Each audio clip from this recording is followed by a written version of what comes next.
échange sous invitation de l'archevêque Ishibaï Makia.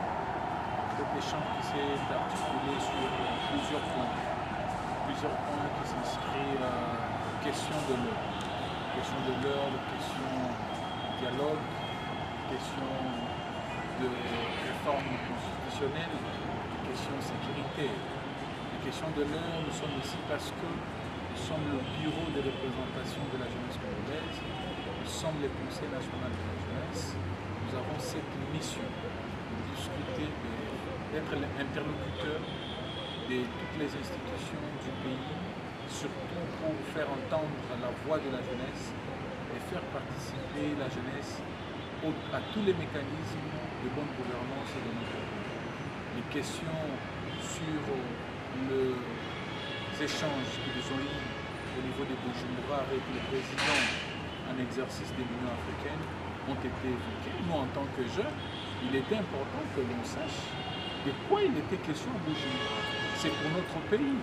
Et après les retours, c'était de notre obligation de comprendre la quintessence de ces échanges. Il nous a expliqué les échanges ont tourné sur les questions essentielles de cohésion nationale, de stabilité, de paix et de sécurité dans notre pays. Nous en avons aussi parlé sur les questions liées au dialogue. Nous avions constaté, juste après les retours, ils ont été récits par le chef de l'État.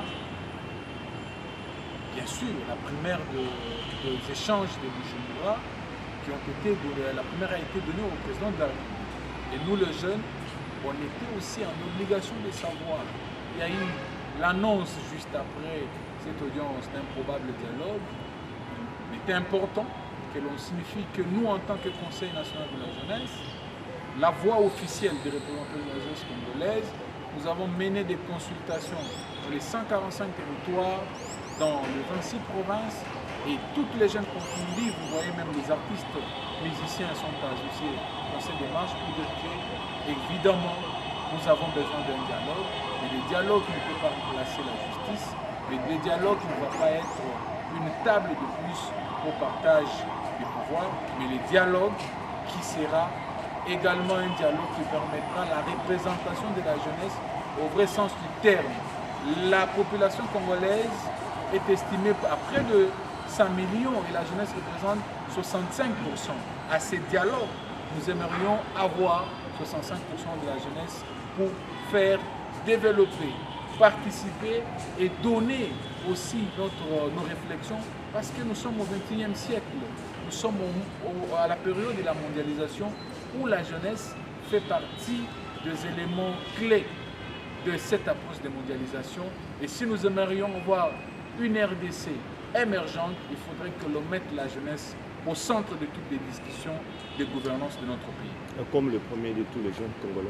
Exactement. Un message à l'endroit de toute la jeunesse congolaise. Un message à l'endroit de toute la jeunesse congolaise, c'est le message de paix, de l'unité, de cohésion nationale et surtout de résilience. Résilience en cette période où notre pays fait face à une agression barbare du Rwanda. La jeunesse devrait être debout, unie pour colmater les tissus économiques, les tissus sociaux, les tissus de cohésion nationale. Et surtout que demain, le 12 août, c'est la célébration de la Journée mondiale de la jeunesse.